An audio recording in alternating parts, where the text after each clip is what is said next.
Here we are, folks, and if ever there was a time where the pressure was on for a movie to be good, this is that time.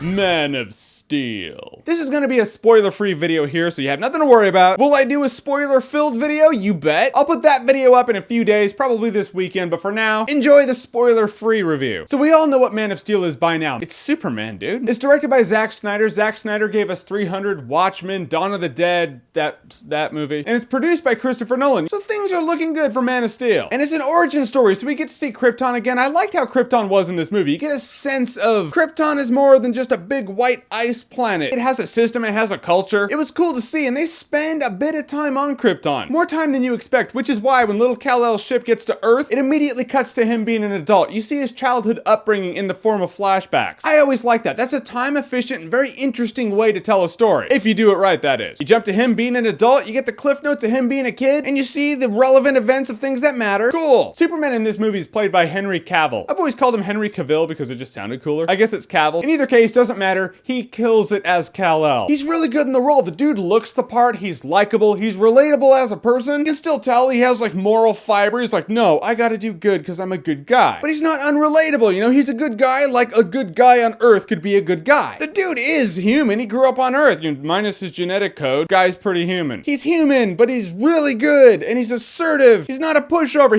He's what I wanted Superman to be in this movie. Other than Henry Cavill, everyone else did a really good job in the movie too. Amy Adams was good as Lois Lane. Kevin Costner was good as Jonathan Kent. I was afraid it was gonna feel like Costner was shoehorned in this movie, but it didn't. He felt like Jonathan Kent. He felt like a good Jonathan Kent. Michael Shannon as Zod is the one that I'm like, he was cool in the movie, but I can't say Michael Shannon owned the role. You know, you wanna walk out of a movie like this and be like, oh, that actor was the only actor who could have played that role. I don't feel like that with Michael Shannon in general Zod, and it kind of bums me out. That being said, he was awesome. He was intense. He killed it in the sorority letter, and he did a good job in this movie. One of the fears I've heard about in this movie is people are afraid that they're trying to turn the Superman franchise into the Dark Knight franchise, because Nolan's producing this and he directed the Dark Knight movies, so automatically, I get it, it's a fear, it's out there. But in this movie, no, clearly Zack Snyder directed this movie. Whether or not you like Zack Snyder will determine whether or not you feel like that's a good thing. But at no point in this movie was I like, Christopher Nolan directed this movie, because it didn't feel like that. Zack Snyder's a very visual type person, you know. However, in Zack Snyder being a visual director, sometimes when the throwdowns happen between Zod and Superman, or Kal-El as they call him in this movie, which is also awesome, at first you're like, okay, that's really cool, awesome, I like it. Then you're like, okay, they're all flying through buildings and it's still intense and cool. Then at a point you're like, okay, you can kind of back it up. You don't have to make everything so exaggerated and crazy. In terms of some of the action sequences in this movie, I feel like less could have been more. I mean, I like cool action sequences. I like Superman. I want to see Superman and General Zod fly through buildings because that would probably be cool. But I also like fireworks. I like the 4th of July, but every time I watch a fireworks show that's like a half an hour long, by about minute 10, I'm like, okay, I get it. I'm not going to see anything new here. I feel like kind of the same thing happened in the action sequences in Man of Steel. You don't have to have a crazy action sequence and then follow it up with another crazy action sequence and then follow it up with another crazy action sequence. At a point, you start diluting the currency and it starts becoming less special. There's a part of me that thinks Zack Snyder watched a bunch of Mighty Morphin Power Rangers episodes and they get in their Zords and they're knocking each other around and the monsters are falling on buildings that are getting annihilated. Then Zack Snyder was like, well, I can wreck more buildings than that. Watch, I'm gonna do Superman. The setup in this movie has a lot of information to cover in that you feel like the first hour of this movie is a bit choppy in the sense that they're like, all right, this, and